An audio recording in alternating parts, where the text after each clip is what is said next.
पर नारी पैनी छुरी, तीन ठौर से खाए। धन हरे यौवन हरे, अंत नरक ले जाए। साथियों, सदगुरु कबीर साहब जी इस दोहा के माध्यम से बता रहे हैं कि काम वासना, नैतिक पतन और असंयम से दूर रहने की कठोर सीख दे रहे हैं। वे बता रहे हैं कि पर नारी पैनी छुरी, तीन ठौर से खाए। धन हरे यौवन हरे, अंत नरक ले जाए। पर नारी पैनी छुरी। पर नारी माने जो किसी पराये की स्त्री है। वे कहते हैं कि पराई स्त्री पर नारी के प्रति आकर्षण तेज छुरी की तरह होता है, जो मनुष्य को तीन जगह से काटता है। पर नारी पैनी छुरी, जो पराई स्त्री के प्रति आपका अगर आकर्षण बढ़ रहा है तो वो पैनी छुरी माने तेज धार वाला जो छुरी है उसके समान है। कैसे? धन हरे, जैसे ही आपका आकर्षण बढ़ेगा, आप उसके प्रति मोहित होंगे, तो उसके लिए आप समय निकालेंगे। समय निकालेंगे मिलने के लिए, धन का व्यय होगा। धन हरे यौवन हरे। धन से तात्पर्य सिर्फ धन रुपया का ही नहीं है। इंसान का धन उसका प्रतिष्ठा भी होता है, उसका सम्मान भी होता है, उसका मान सम्मान प्रतिष्ठा। तो धन हरे का तात्पर्य क्या है? आदमी का पैसा, प्रतिष्ठा और संपत्ति नाश हो जाती है अगर कोई व्यक्ति किसी पराई स्त्री के प्रति मोहित होता है तो अपना मान प्रतिष्ठा और धन गवा बैठता है। और क्या गवा बैठता है? यौवन हरे। यौवन से तात्पर्य क्या है? यौवन उसकी शक्ति, संयम और ऊर्जा का प्रतीक है। तो जो लोग पराई स्त्री से मोहित होते हैं वो अपना यौवन भी हारते हैं। वो कैसे? तो उसके प्रति मोहित होएंगे, अपना जो शक्ति है, अपना जो संयम है, अपना जो ऊर्जा है, उसको गमा बैठेंगे। अंत नरक ले जाए। और अंततः अंत में ऐसा आचरण करने वाले मनुष्य को पतन, दुख और अधोगति, नरक तुल्य जीवन जीना पड़ता है। पर नारी पैनी छुरी, तीन ठौर से खाए। धन हरे यौवन हरे, अंत नरक ले जाए। साथियों, एक तरफ तो मानव सभ्यता की विकास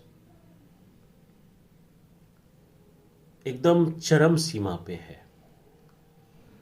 हमारे समाज में व्याप्त जितनी भी कुरीतियां हैं, चाहे वो जाति व्यवस्था हो, वर्ण व्यवस्था हो, सती प्रथा हो, बलि प्रथा हो, जितने प्रकार की ये बुराइयां थी या अभी भी है, उससे हम सब लोग लड़ते झगड़ते बाहर निकलने का प्रयास कर रहे हैं। समाज में जो व्याप्त कुरीतियां हैं, जो एक संस्कृति का हिस्सा हो गया है,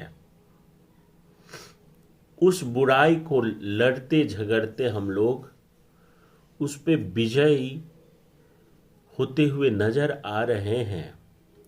साथ ही कुछ और नई नई तरह की बुराइयां इस समाज में विकसित हो रहा है। मेरे संज्ञान में आया एक इसी तरह की कुरीति, जो कि अभी बहुत ज्यादा ट्रेंडिंग में है। बहुत से जगह पे इस कुरीति को बढ़ावा दिया जाता है। और वो कुरीति क्या है? जिसे बोलते हैं वाइफ रैपिंग। आजकल फिर से यह समाज, यह मनुष्य जानवर जैसा व्यवहार करने लगा है।